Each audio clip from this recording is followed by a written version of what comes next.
Estamos agradecidos al Señor por esta oportunidad una vez más que tenemos de reunirnos, de poder abrir su palabra.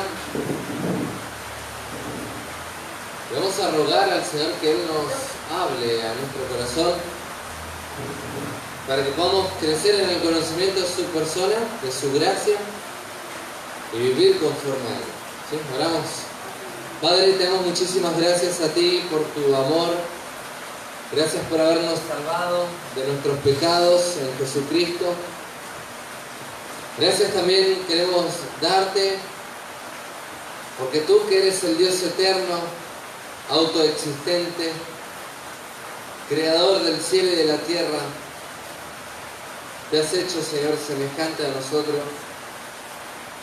Gracias porque tu Hijo se ha humanado, se ha hecho hombre para morir en la cruz por nuestra maldad. Y queremos pedirte ahora, Señor, de que tú puedas estar dándonos el entendimiento para comprender tu palabra, que tú nos hables, que podamos crecer en el conocimiento de tu gracia y de tu perdón, en el conocimiento de tu persona, para que podamos vivir vidas transformadas para la gloria de tu nombre. Y esto te lo pedimos en el nombre de Cristo Jesús. Amén. Muy bien, ya hemos empezado con esta nueva serie de Segunda Tesalonicenses, que dicho sea de paso, es una carta que se escribió aproximadamente en el mismo año, es decir, fueron una de las primeras cartas en ser escritas. Primera Tesalonicenses fue primera, ¿sí? Y al poco tiempo, a los meses, menos de un año, se cree que se escribió esta segunda carta. Es evidente de que la primera carta no ha cumplido o no ha llegado al tope o no ha llegado al colmo en satisfacer la necesidad que la iglesia estaba pasando.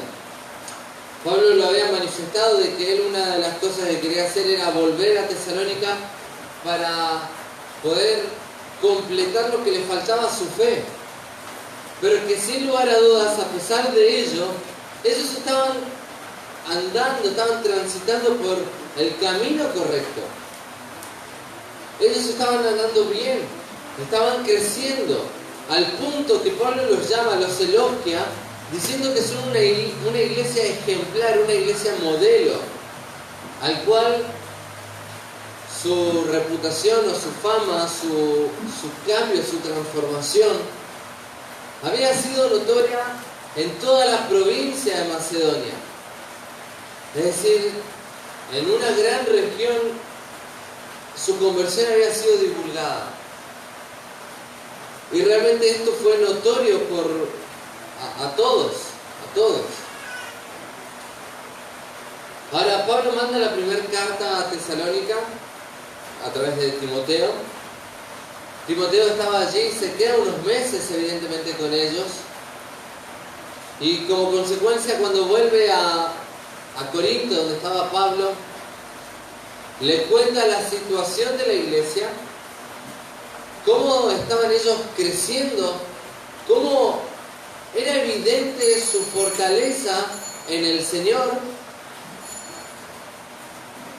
pero a su vez que había algunos problemitas todavía que debían ser tratados.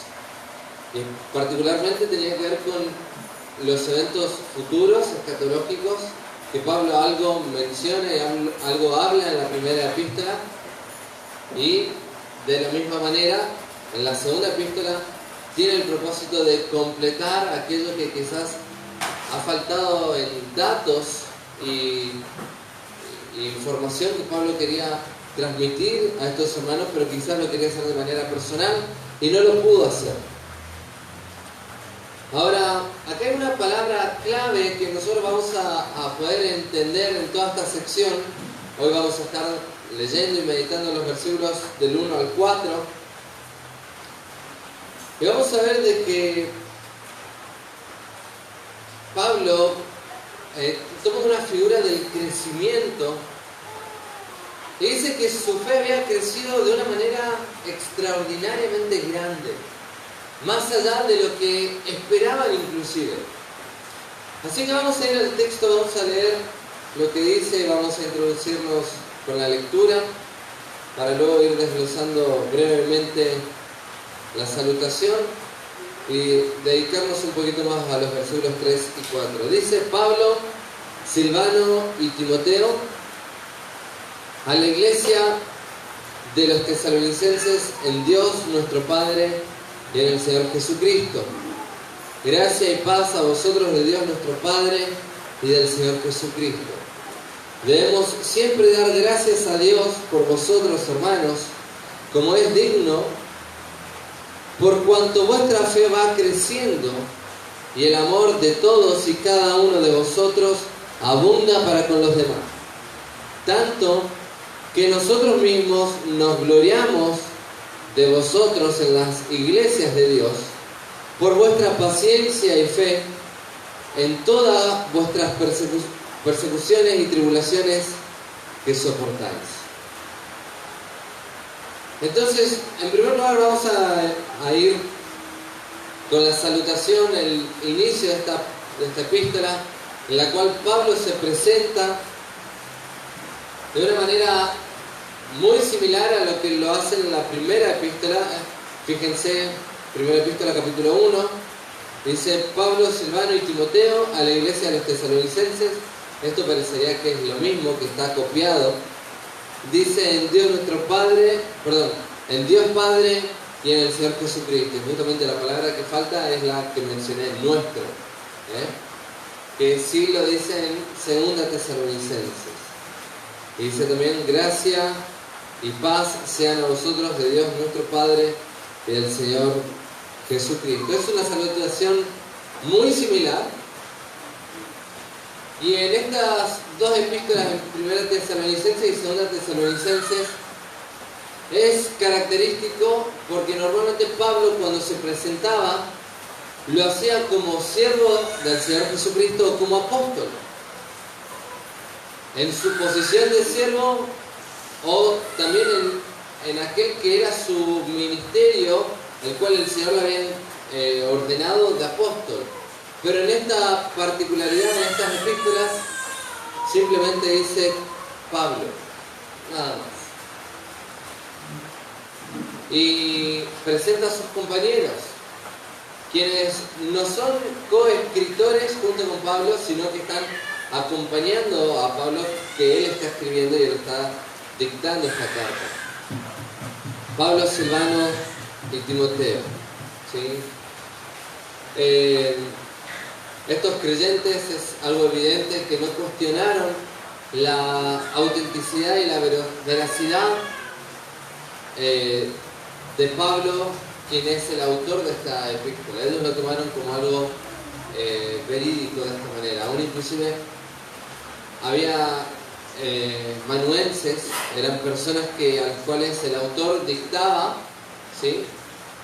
Y escribían. Pero Pablo lo que hacía al final, y lo que se solía hacer al final, era firmar la carta con su propio puño y letra. Bueno, Pablo escribe en esta segunda epístola unas líneas y pone su firma, ¿sí?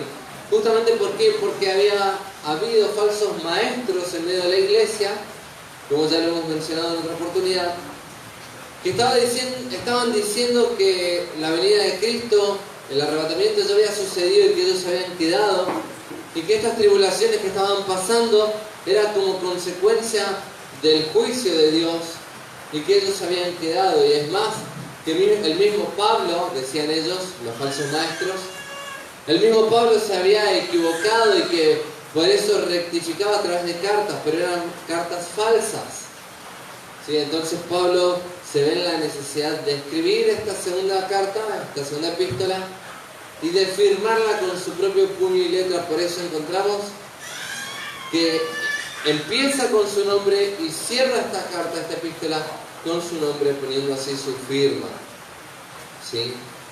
El versículo 17 del capítulo 3, ahí Pablo lo dice: y las salutaciones de mi propia mano, de Pablo, que es el signo de toda carta mía, así escribo, la gracia de nuestro Señor Jesucristo sea con todos vosotros. Amén. Entonces ahí está Pablo presentándose, Silvano, quien es su compañero, más conocido también en el libro de los Hechos como Silas.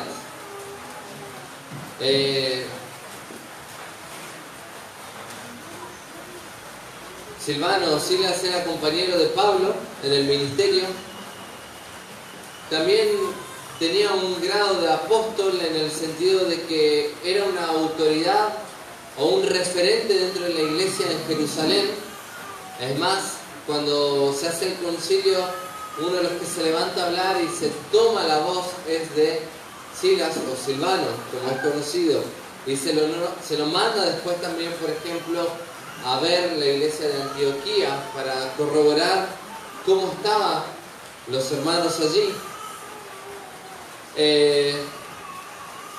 Bueno, este nombre era, Silvano, sí, es un nombre arameo judío, ¿sí? Y Silas tenía que ver, ese era Silas, y Silvano tenía que ver con el nombre romano, ¿sí? Silas era el nombre judío, ¿sí? Arameo judío, y Silvano tenía que ver con el nombre romano, ya que estaba el imperio allí. Con este nombre él se identificaba de manera más fácil, ya que era también ciudadano romano. Como decíamos, ministró, trabajó y sirvió con Pablo en muchos lugares, inclusive en Berea, en Corinto, e inclusive dice que posteriormente se volvió el amanuense del mismo apóstol Pedro para escribir su primera epístola. ¿Sí? Ahí en 1 Pedro capítulo 5, versículo 12, después lo pueden buscar. Allí tenemos ese dato de Silvano. También presenta a Timoteo. Timoteo para Pablo era una persona muy allegada a su propio corazón. Pablo dice: a quien engendré, es decir, lo toma como a su propio hijo. Pablo para Timoteo, Pablo amaba mucho a Timoteo, lo había visto nacer espiritualmente, lo había visto desarrollarse, fue su mentor o su discipulador, ¿sí? Fue quien lo ha instruido en los caminos del Señor. Sin lugar a dudas que gran parte de todas estas tareas fueron su madre y su abuela, como lo menciona en Timoteo, en la epístola de Timoteo, a Timoteo mejor dicho. Pero era alguien muy cercano y a quien Pablo también le tenía muchísima confianza.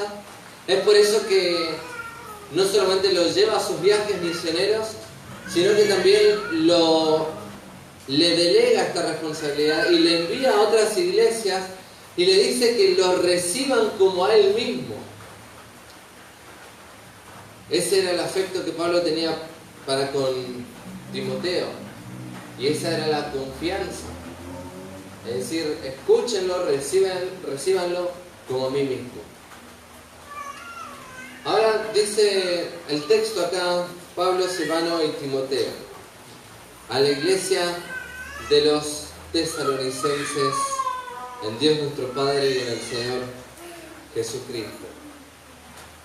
Acá una de las cosas que va a evidenciar este primer versículo, y es la palabra clave que evidencia el nuevo nacimiento y que evidencia la salvación genuina, es una preposición: en Dios Padre y en el Señor Jesucristo. Esa palabra de 2 letras es una preposición, como bien dije, que denota justamente la vida que ellos recibieron. ¿De quién? De Dios. ¿Y en dónde están ellos ahora? En Dios Padre y en el Señor Jesucristo. Es decir, ellos son la iglesia y conforman este conjunto de creyentes, ¿sí? Esta congregación de creyentes en Dios, justamente por esta posición a la cual han sido transformados, han sido puestos. Ellos adquirieron esa nueva posición. Antes servían a los ídolos, servían a los dioses paganos, pero cuando ellos se convirtieron de los ídolos a Dios, ellos han sido puestos en Dios, en Cristo. Y esa es su nueva posición en la cual han adquirido, y en la cual todo creyente está en el Padre y está en el Señor Jesucristo. El saludo de Pablo identifica que la iglesia es regenerada. Esa iglesia fue regenerada, así como los creyentes hoy en día, para ser creyente o cuando uno es creyente, uno es regenerado. Es el mismo saludo que el apóstol también utilizó en su primera carta, salvo, como ya hemos hecho la salvedad, el pronombre nuestro, ¿sí? Con el cual también enfatiza que Dios es el Padre de los creyentes. Dios es el Padre de todo creyente. Tenemos algunos textos para evidenciar esto. Vamos a buscar en la misma epístola, primera Tesalonicenses, capítulo 1, versículo 3. Dice: acordándonos sin cesar delante de Dios y Padre nuestro de la obra de vuestra fe. Y ahí el Padre nuestro, ¿sí? Ahí vemos la figura paternal de Dios, ¿sí? Entonces, para que cada persona pueda tener a Dios como Padre, es necesario que esté en Cristo, es necesario nacer de nuevo. Ahora también, aunque Pablo habla frecuentemente de los creyentes en Cristo, solo aquí en el versículo 1 de la primera carta la describe en Dios Padre. Sin embargo, es un recordatorio apropiado del cuidado del Padre para con la iglesia que sufre persecución severa. Allí vemos, en la segunda epístola, ¿sí? Yo dije la primera epístola, en la segunda epístola, en Dios nuestro Padre, aquel Padre amante que ha entregado a su Hijo unigénito Jesucristo para que Él sea el Salvador del mundo, Él sea nuestro Salvador y Él se convierta en nuestro Padre. Pablo utiliza esta terminología también para evidenciar ese cuidado que Dios el Padre, nuestro Padre, tiene con esta iglesia que estaba pasando persecución y tribulaciones. De la misma manera, con nosotros, Dios nuestro Padre se compadece y está cercano a nosotros, porque Dios es un Dios inmanente, que está cerca, conoce la aflicción y la necesidad de cada uno de sus hijos, sin importar el lugar en donde nos encontremos o la situación. Dios conoce lo que necesitamos, y cuando estamos padeciendo persecuciones o tenemos padecimientos, Él sabe cuando sufrimos. Ahora, decía MacArthur que la Biblia enseña que quienes depositaron su fe en Cristo se hicieron participantes de la naturaleza divina, como dice en 2 de Pedro 1:4, y comparten la vida eterna con Dios a través de la identificación con su Hijo. Pablo escribió también en Gálatas 2:20: con Cristo estoy juntamente crucificado, y ya no vivo yo, mas vive Cristo en mí. Y lo que ahora vivo en la carne, lo vivo en la fe del Hijo de Dios, el cual me amó y se entregó a sí mismo por mí. Ahí muestra esa identificación de Pablo junto con Cristo, y es por eso que Pablo también puede llamar a Dios Padre. Y es por eso que cada creyente que tenemos a Cristo como nuestro Salvador, o en pronombre personal, si tenés a Cristo como tu Salvador personal o como mi Salvador personal, entonces podemos llamar a Dios nuestro Padre. Ahora dice más también aquí el texto, el versículo 2, en Dios nuestro Padre y en el Señor Jesucristo, ¿sí? La palabra Señor, Curios, ¿sí? Quien es aquel que gobierna y posee toda autoridad. Y Jesucristo, que es el nombre compuesto, Jesús como el nombre que se le ha dado cuando se ha encarnado, se ha hecho hombre, Jesús. Ese fue el nombre que le han puesto sus padres. Pero Cristo, quien es el ungido de Dios, quien es el enviado de Dios, para cumplir esa función de Salvador. Todo creyente que está en el Señor Jesucristo está en Dios el Padre. Y ahí está seguro. Ahora dice el versículo 2, gracia y paz a vosotros de Dios nuestro Padre y del Señor Jesucristo. Nuevamente vuelve a mencionar a Dios el Padre y al Señor Jesucristo. Pero dice ahí, gracia y paz.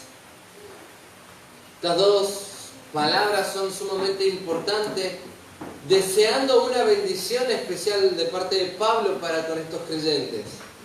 ¿Qué era lo que él deseaba? Esa gracia justamente fluye a consecuencia de esa unión que el creyente tiene con Dios en Jesucristo.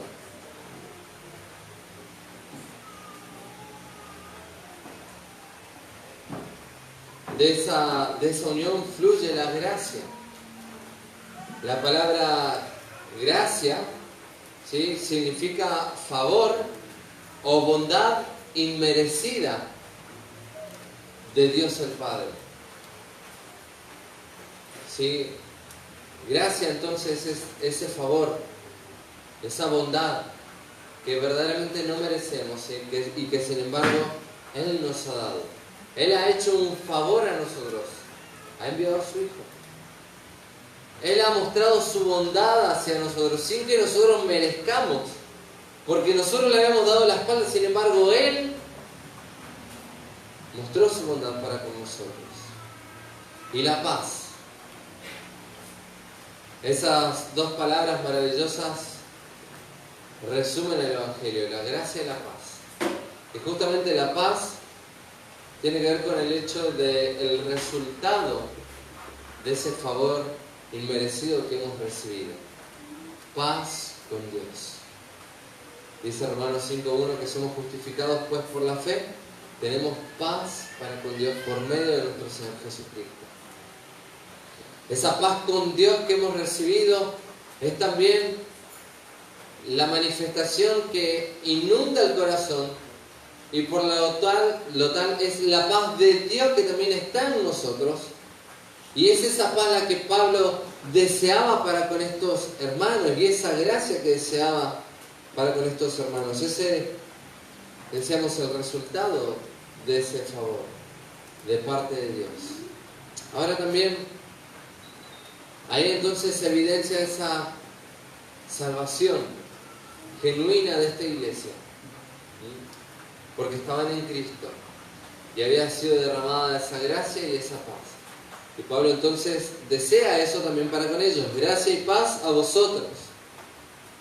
Ahora después también el versículo 3 nos va a mostrar la acción de gracia.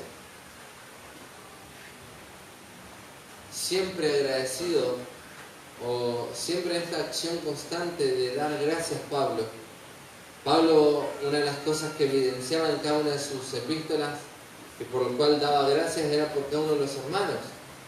Pero cada una de las cosas que va a mostrar en este texto y por lo cual daba gracias a Dios era por el crecimiento de estos hermanos. Si vamos a ver el texto, dice el versículo 3: debemos siempre dar gracias a Dios por vosotros, hermanos, como es digno, por cuanto vuestra fe va creciendo y el amor de todos y cada uno de vosotros abunda para con los demás. ¿Vieron? Ahí se dan cuenta que dice que daba siempre gracias por cuanto vuestra fe va creciendo. Ahora, esa palabra debemos, en el original, en el griego es ofeilo, se refiere a una obligación personal, a una deuda o responsabilidad profunda de parte de Pablo. Es decir, de que él no tenía otra opción sino que dar gracias. Y daba siempre gracias por el efecto que había causado el Evangelio en ellos y cómo su fe no dejaba de crecer.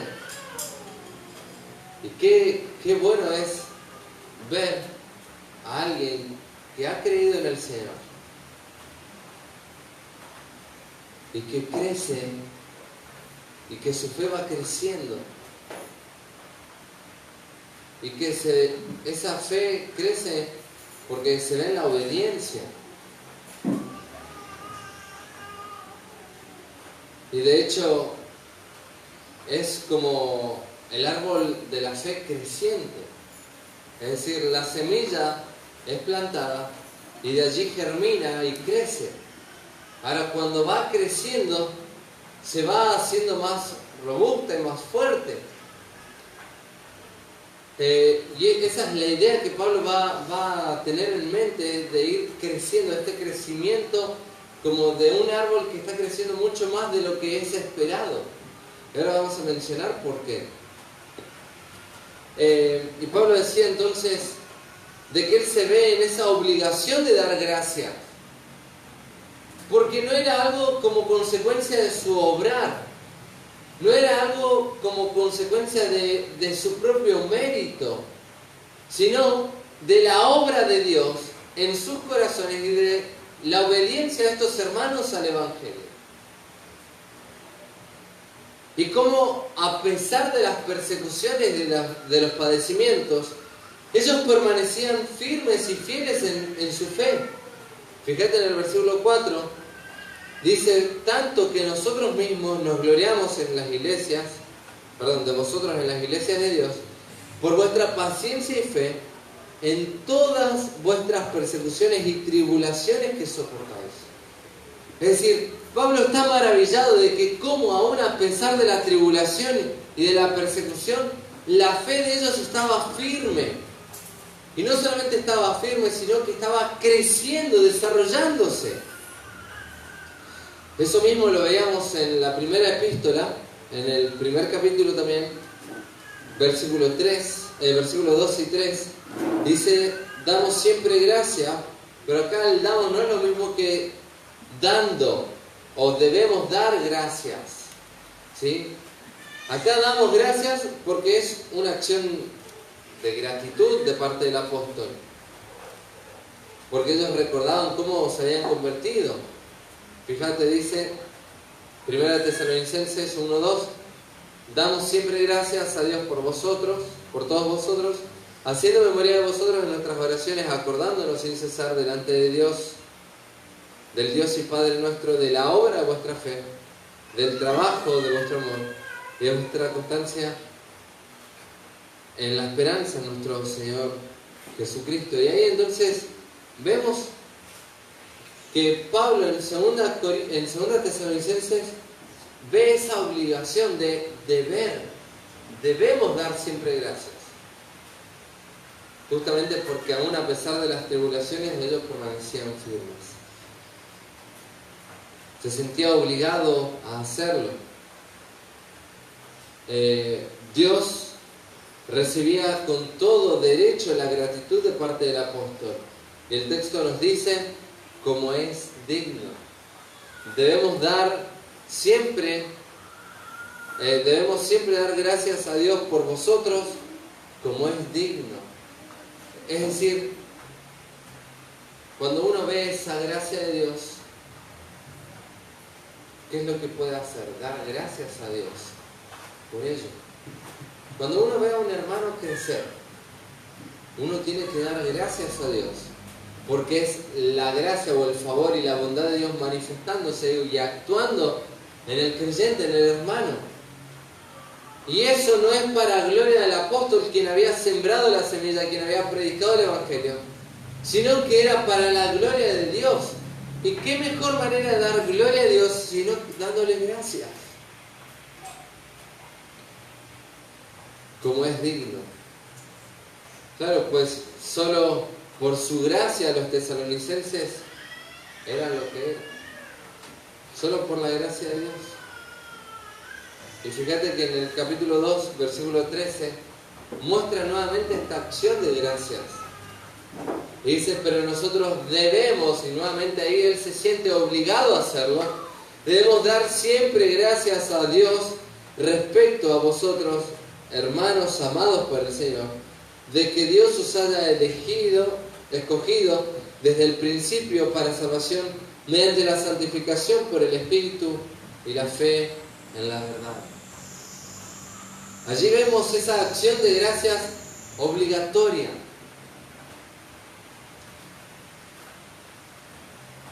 De parte de Pablo. La mayor razón de Pablo para agradecer no era el tamaño de la congregación, no tenían un gran edificio probablemente, porque ellos estaban siendo perseguidos y se reunían en las casas. No era la cantidad de personas, porque si bien un buen número se habían convertido, no era ese el motivo de su gloria o de gratitud. Dijimos, no eran sus edificios, no era mucho menos su presupuesto, era una iglesia que en la persecución, a veces y muchos de ellos perdieron su prestigio, perdieron sus trabajos.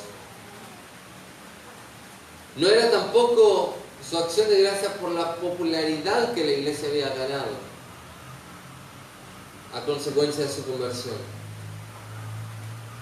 Él daba gracias por esa gracia de Dios que había sido en ellos. Él daba gracias, o Pablo alabó a Dios por la fe de estos hermanos que estaba firme.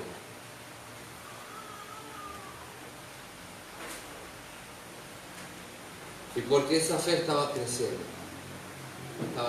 Y fíjense entonces, ahora sí, debemos dar a Dios gracias, ¿sí?, por vosotros, hermanos, como es digno, por cuanto vuestra fe va creciendo. Esa palabra creciendo es uperausano, ¿sí? Es una palabra compuesta. Uper es fuera o por encima de, ¿sí? Y ausano es crecimiento, es crecer. Entonces, esta palabra compuesta está manifestando de que este crecimiento que se veía en ellos era mucho más grande de lo que era esperado. Era un crecimiento sin medidas, estaba creciendo desmedidamente. Como ya hemos dicho, crecían más allá de lo esperado. Es una palabra que muestra intensidad en ese crecimiento. Ahora, ese crecimiento no solamente era en fe, como algo abstracto y una confianza a su vez en Dios, sino que esa fe era evidenciada a través de su trato, de su amor para con los hermanos. Fíjate el texto, dice: vuestra fe va creciendo y el amor de todos y cada uno. Ese conector hace esencial a la oración para enseñarnos de que así como va creciendo su fe, en la misma medida crece su amor, o se evidencia esa fe a través del amor. Y ese amor es en todos los creyentes, es decir, no es que era un grupo de creyentes solamente que estaba creciendo, eran todos los creyentes. Y por eso decíamos que estaba dirigido a aquellos que eran verdaderos creyentes. Porque como también hemos mencionado, había falsos creyentes, falsos maestros que estaban en medio de la congregación. Y de ellos no se veía ese amor, no se veía ese crecimiento, porque no había vida. Pero en los verdaderos creyentes, aun a pesar de la persecución, se veía ese crecimiento, ese abundar, más allá de lo esperado, en fe y en amor, para con cada uno de los hermanos. Dice el texto, abunda, ¿sí? Y el amor de todos y cada uno de vosotros abunda para con los demás. El amor de cada uno, es decir, de manera personal, pero a su vez en manera colectiva, en todos. ¿Y cómo se manifiesta? En los unos para con los otros. Abunda para con los demás. Esto es algo, una lección que nos deja ver el mismo texto también para nosotros, de que esta iglesia fue ejemplar, como hemos mencionado en la primera epístola, justamente por su obra de fe. Y esa obra estaba precedida a esa fe genuina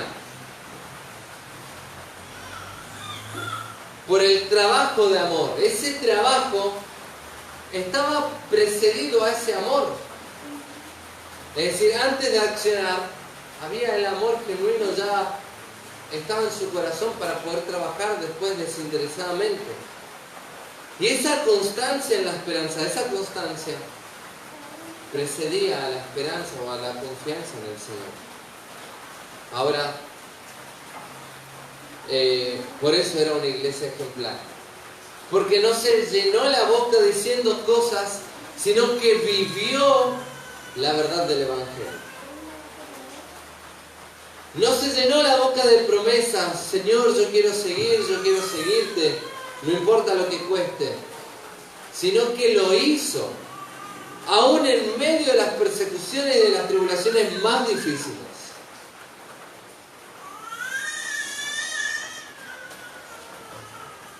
Y por eso Pablo dice tanto que nosotros nos gloriamos de vosotros en las iglesias por vuestra paciencia y fe en todas vuestras persecuciones y tribulaciones que soportáis.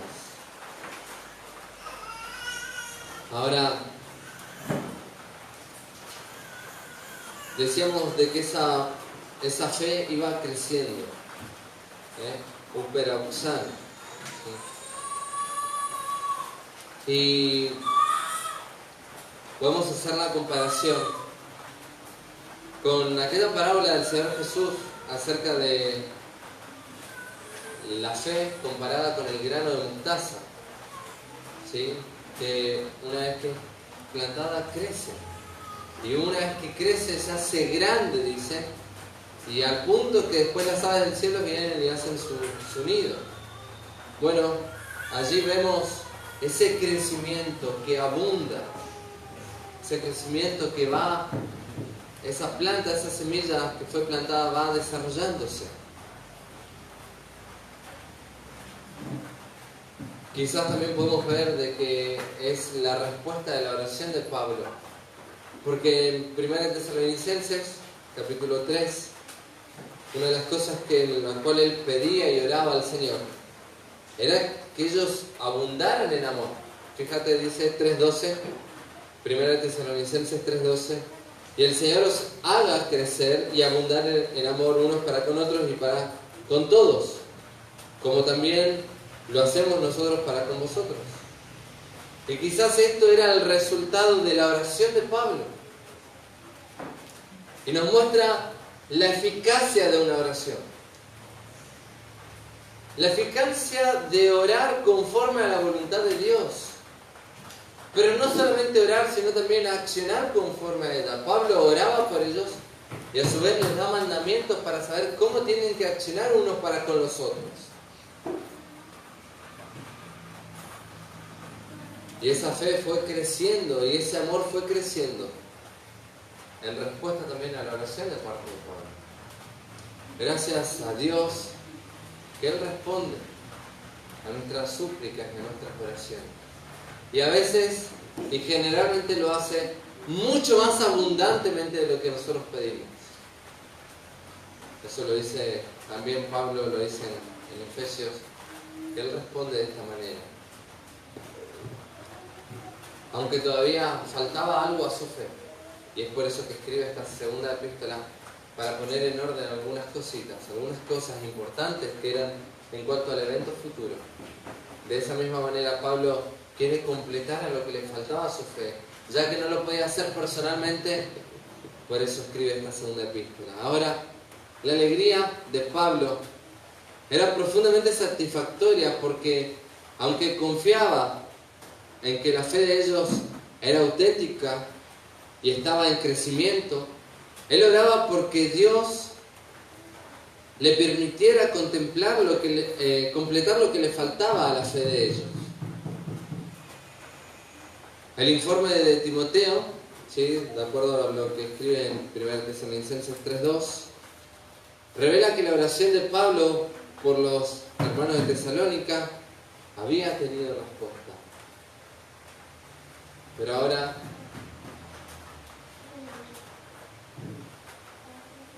Pablo quería que esta iglesia pudiese estar en su máxima plenitud.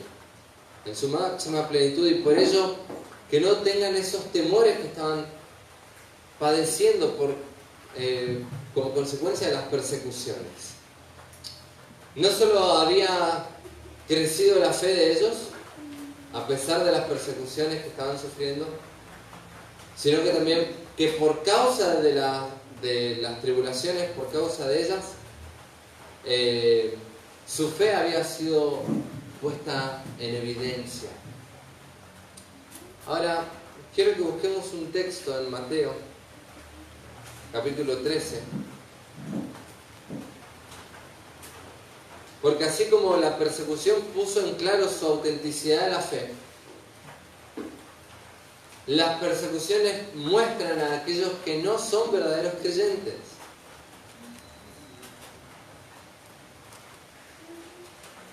Mateo 13, 20, 21.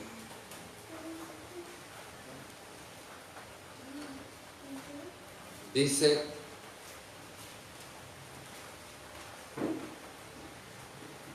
y el que fue sembrado en pedregales, este es el que oye la palabra y al momento la recibe con gozo, pero no tiene raíz en sí, sino que es de corta duración, pues al venir la aflicción o la persecución por causa de la palabra, luego tropieza.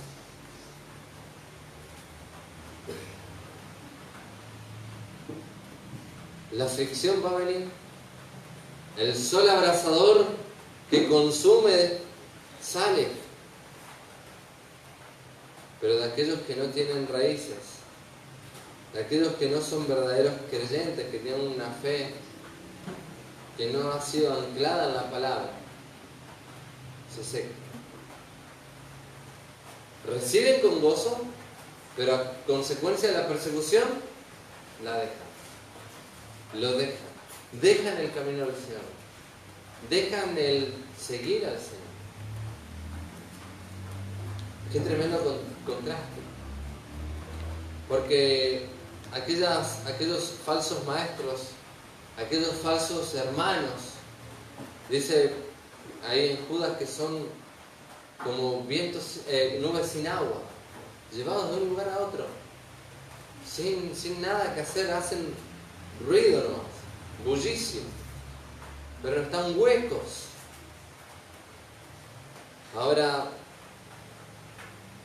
una de las cosas que evidenció la persecución fue la autenticidad de su fe.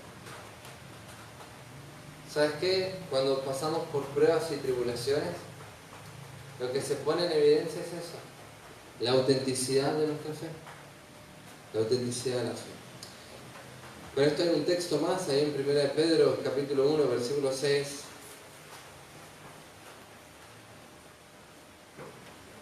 Dice: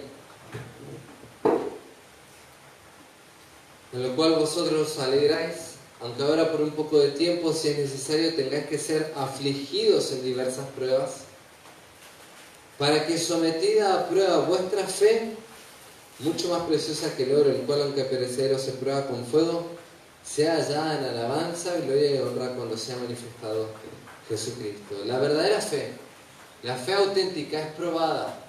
¿Y cómo sale? Aprobada.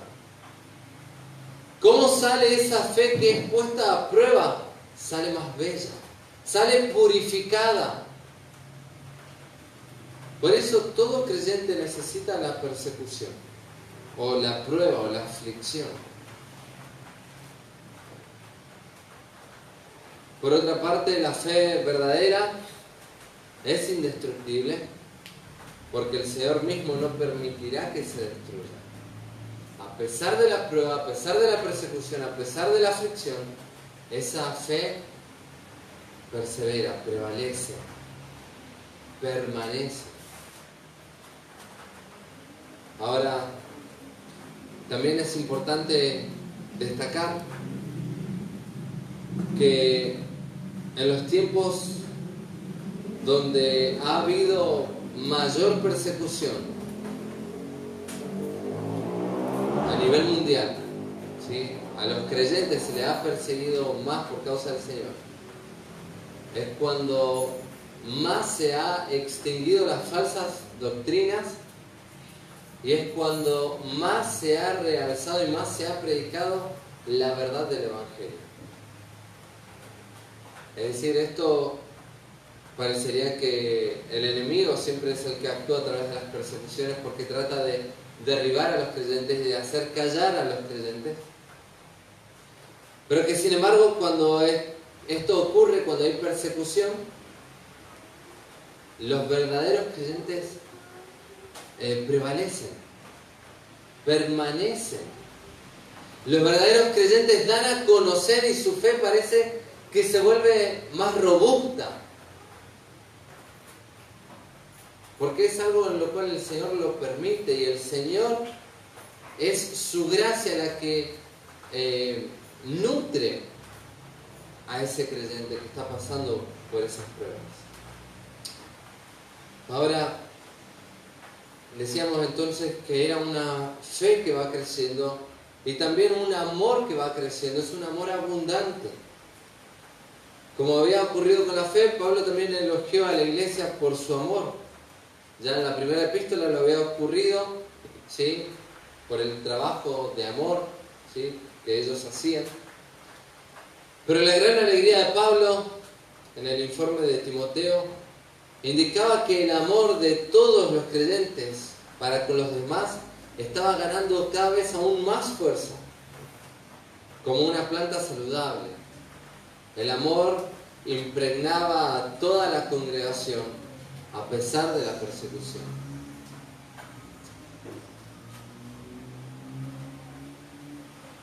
Esto es algo que podemos verlo y podemos respirarlo a lo largo de toda esta carta, ¿sí?, de la primera y de segunda Tesalonicenses. Ese amor que hacía que la iglesia sea tan unida, tan fuerte. El amor desinteresado y tan profundo del uno para con el otro. Y eso hacía que crezca y crezca esa congregación. El amor, no como un sentimentalismo, decía MacArthur, como un sentimentalismo difuso o un sentimiento emocional, sino como servicio presto y en sacrificio. Es una marca de los creyentes verdaderos. Como lo dice el Señor Jesús en Juan 13:34, un mandamiento nuevo os doy, que os améis unos a otros, como yo os he amado, que también os améis los unos a los otros. Esa fe crece en Dios y el amor por el prójimo son los elementos esenciales que evidencian una naturaleza redimida a un creyente.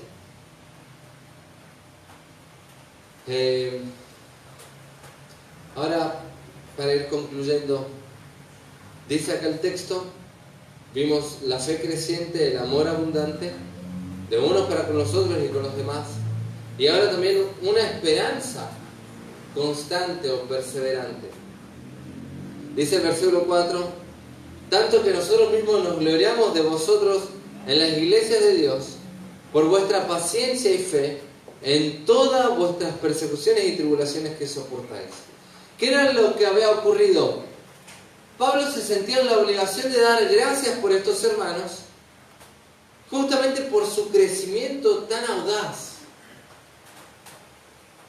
Al punto, dice Pablo, o tanto, de que ya que ustedes no se glorían, ya que ustedes no pueden percibir esto, nosotros nos gloriamos en esto que Dios está haciendo en ustedes. En cada una de las iglesias también lo comentamos, cómo su fe va creciendo tan abundantemente. Es probable, por el informe de Timoteo, de que ellos no se sentían de esta manera.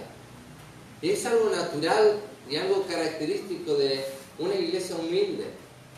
que no perciba que tiene una fe robusta o un amor fuerte, un amor fraternal. Es más, siente su necesidad de más.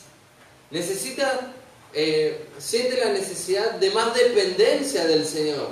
Necesita que el Señor le nutra de mayor fe y de mayor amor. Eso es lo que reconoce una iglesia humilde.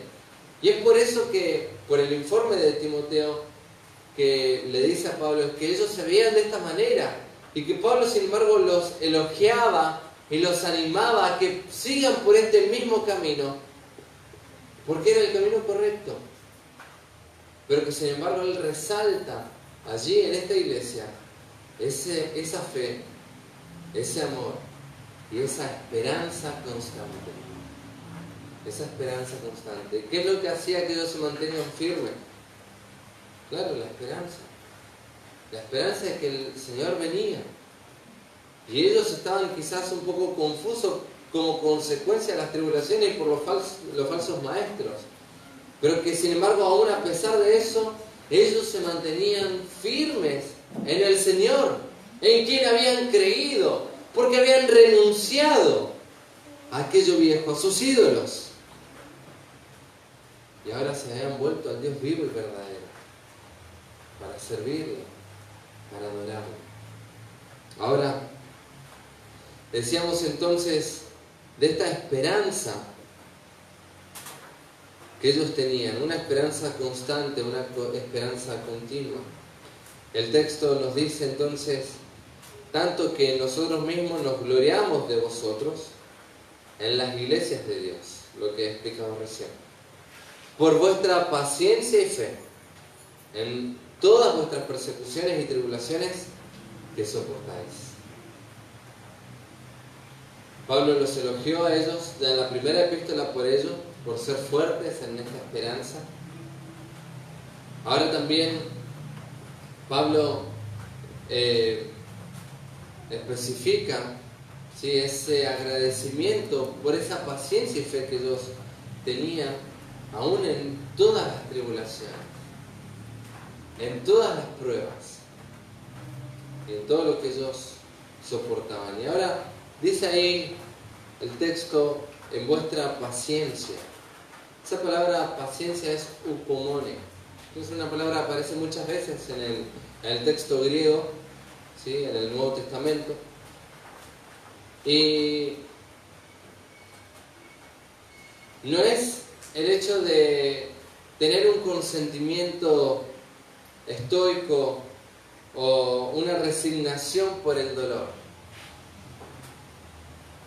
sino que tiene que ver con el hecho de ponerse voluntariamente por debajo para soportar la carga de una manera valiente, de una manera esforzada. Se ponía por debajo, por debajo de esa carga, debajo de esa tribulación, de esa prueba, y resistir ardientemente, constantemente. No es que se acomodaba ahí bajo la prueba, sino que se oponía a ella. La palabra literalmente habla de permanecer o mantener la esperanza bajo la dificultad.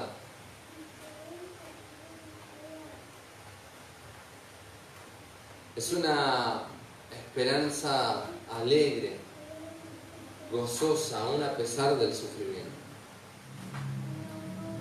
Pero qué contraste con la iglesia de hoy en día, ¿no? Porque ocurre, ¿no?, que si llueve como hoy, ya muchos hermanos dejan de venir. De que si quizás están con algún pequeño problemita de trabajo, o no se sienten bien emocionalmente, o están desanimados, ya quizás ya inmediatamente no quieren venir, no quieren congregarse, no quieren seguir al Señor, no quieren escuchar la palabra del Señor, no quieren reunirse para ser animados o animar a otros. Qué contraste tan antagónico, tan opuesto entre esta iglesia y lo que a veces ocurre en nuestra realidad. Ni pensar cuando a veces nos enfermamos y es la excusa perfecta, podríamos decir, ¿no?, para no venir. Obviamente que se entiende, hay cuestiones de enfermedad que a veces no te permiten venir, pero hay veces que quizás tenemos un resfrío o algo leve y ya es la excusa perfecta para no venir.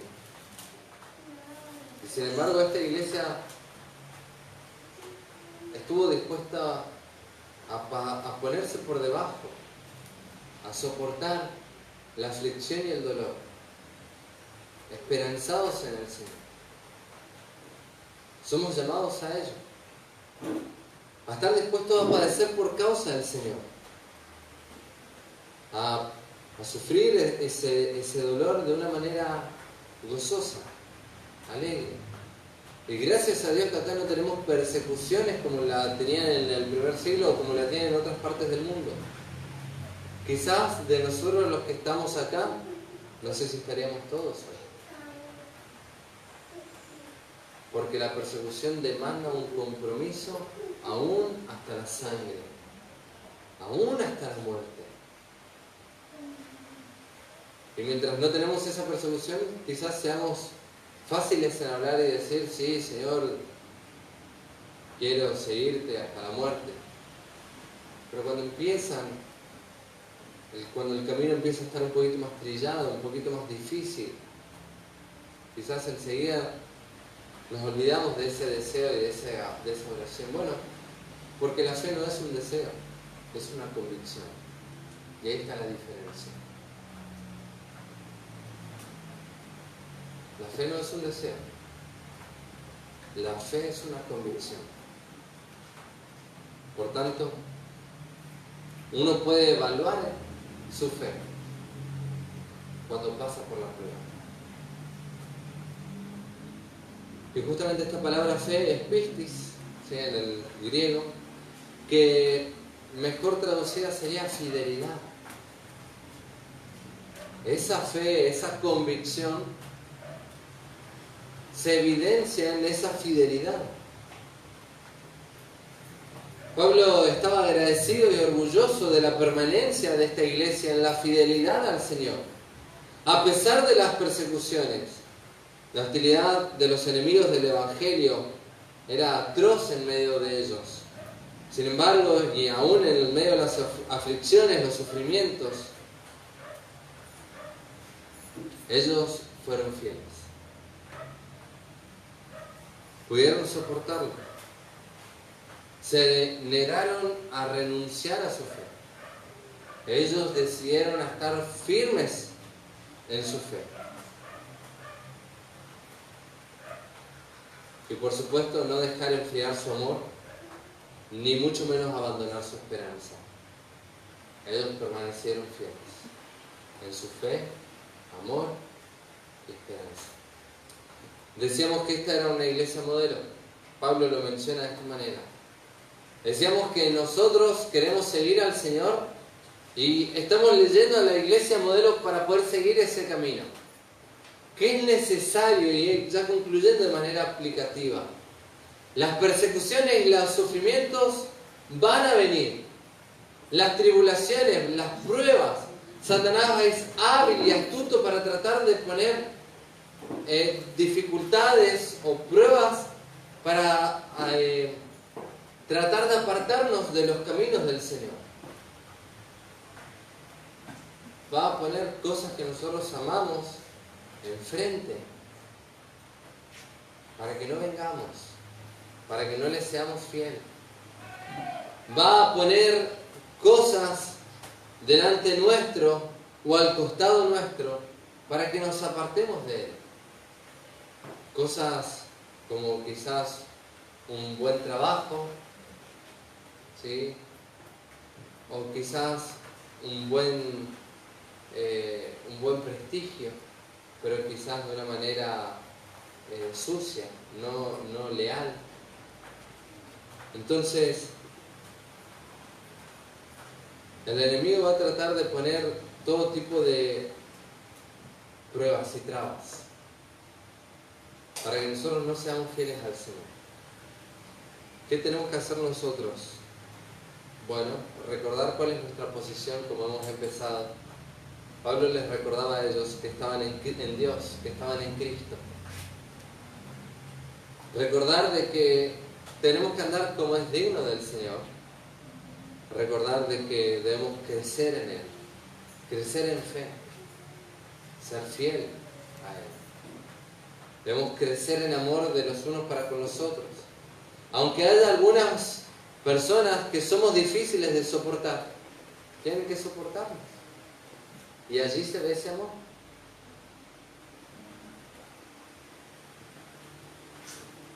Y cuando vengan las tribulaciones, las pruebas, las tentaciones,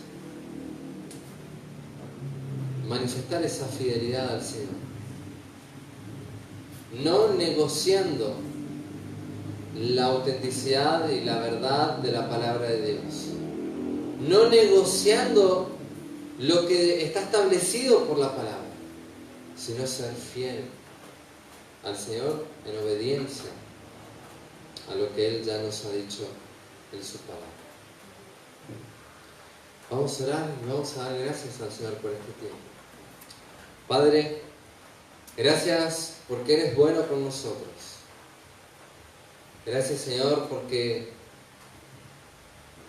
a pesar de que nosotros aquí no padecemos tribulaciones al punto de la muerte, padecemos otros tipos de sufrimientos y tribulación. Ayúdanos a serte fieles a ti, Señor. Cuando la tribulación de la moralidad o de la inmoralidad quiera llegar, que podamos serte fieles a ti siempre.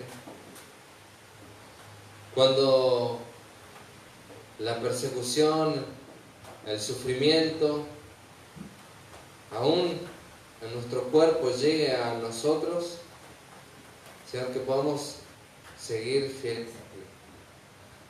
Ayúdanos, Señor, porque verdaderamente en nosotros mismos no está esta fe, no está esta fortaleza. Y necesitamos de ti, Señor. Ayúdanos a crecer en amor de los unos para con los otros y entre todos. Y por eso también, a propósito, rogamos e imploramos por cada uno de los hermanos que no han venido, para que ellos también puedan crecer y abundar en amor. Te pedimos estas cosas, gracias por tu palabra, en el nombre de Cristo Jesús. Amén.